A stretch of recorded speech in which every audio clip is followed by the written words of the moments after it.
terrible town. You two can go on your big adventure, Harry said. But I am staying home. No, you are not. You are coming with us. Dana tried to pick her friend up. Harry kicked her in the knee. She put him down. Harry was 80 years old. He was not a human though. Harry was a slew with long white hair. His fingers were long and wrinkly. Harry was very young for a slew. Compared to humans, he was a teenager. No, I am staying home, Harry repeated. I will not change my mind. I do not want to go out. I don't want to look for a treasure, and I don't want to fight anybody. You can keep your adventure. Denza raised her hairy arms in the air. I give up, she said. She was also a slew, but she was very loud and playful. Most slews were not. The other friend was a glowman. A glowman loved fighting. They loved adventure. And they usually loved gold and treasure. Their favorite thing in the world was treasure. The glowman's name was Lump. No one knew how old Lump was. Lump liked to talk a lot, but no one understood him. He did not speak the Sliwu language, but he could write it. Lump carried a notebook. Sometimes he would write things on paper. He wrote a note to Harry. Harry, the note said, you can stay home. Thank you, Harry said. See? Lump agrees with me. No, I don't, Lump wrote. He pointed out the window. Far away was a cloud of dust. There were horses coming. Harry could see humans on the horses. Humans? One of the men was wearing a long yellow coat. He was wearing a crown of his head. We do not have to leave for adventure, Denza said with a smile. Adventure is coming to us. Harry, Denza, and Lump ran outside. Everyone in town was outside. The town was small. It was called Bird's Field.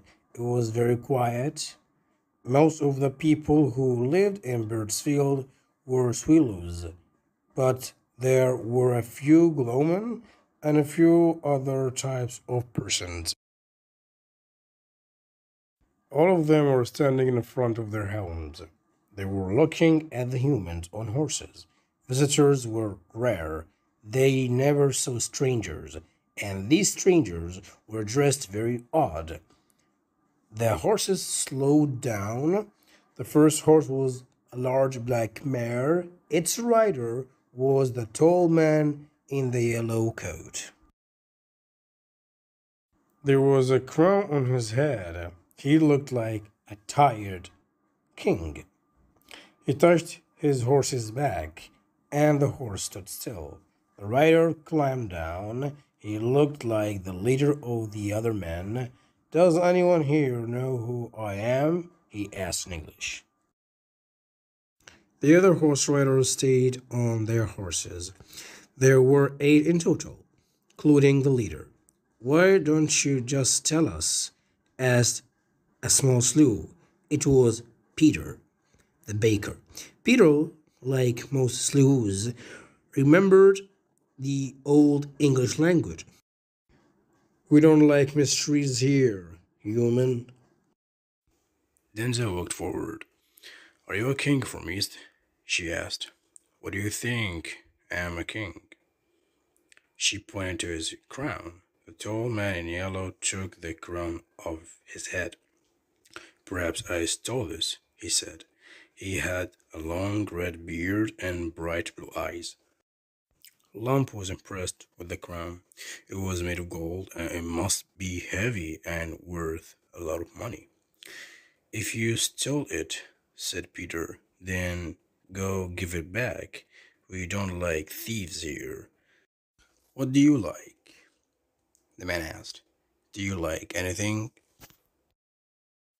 We like to left alone. Peter crossed his arms. One of the other riders came closer to him. The leader waved his hand. No, Peter said. Give the old slew what he wants. Leave him alone. He looked again at Denza. You are almost correct. I was a king. I am not a king anymore. He dropped the crown on the ground. Lump wrote a note. He showed the note to Denza. The note said, Ask him if I can have that crown now. Denza shook her head. She ignored Lump. What happened? She asked the former king. And why did you come to Bird's Field? The other riders stopped their horses. They all got down. They stood next to their king. These men, he said, are the last of the humans. There was a great war in the East. Everyone was killed. I am not the king anymore because there is no one left to rule. Then why have you come here? Peter asked. His wife stood behind him, hiding their daughters. Do not fear for girls, said the leader, scratching his red beard. My name is Yardam. I am taking these 7 men to the sea town of Springfield, but we are lost. My name is Denza. You need a guide, Denza said, stepping forward. Yes, as a matter of fact, I do, Yardam said. I have no money, but I have this gold crown. I will give it to anyone who helps us. Harry had a question. Why must you go to Springfield? What is there for you? There is a rumor that my friends went there. Perhaps we are not the last humans. I need to find out. So we are on a quest. Lump wrote a note to Denza. He wanted to go because he wanted the crown. Denza nodded. She also wished to go on the journey. We'll help you, she said. Harry looked alarmed. He could not allow Denza to go with these strangers. He whispered to her in Slewhish, but she shook her head. I'm going, she told him. Come with us. Yardim and his man waited Harry's answer. I just want to stay home, Harry said, but I will go too. I will go to protect you, Denza, he thought. One of the raiders who had a scar on his forehead bent and picked up the crown. He wiped off the dirt and put it in a saddlebag. Then he got back on his horse. It is settled then, Jordan said. You, he pointed to Lump, ride with Sadida. The one with the scar, he will keep the crown for now. You, he pointed to Harry, ride with Fat Eakin. Back there. And Denza, you can ride with me.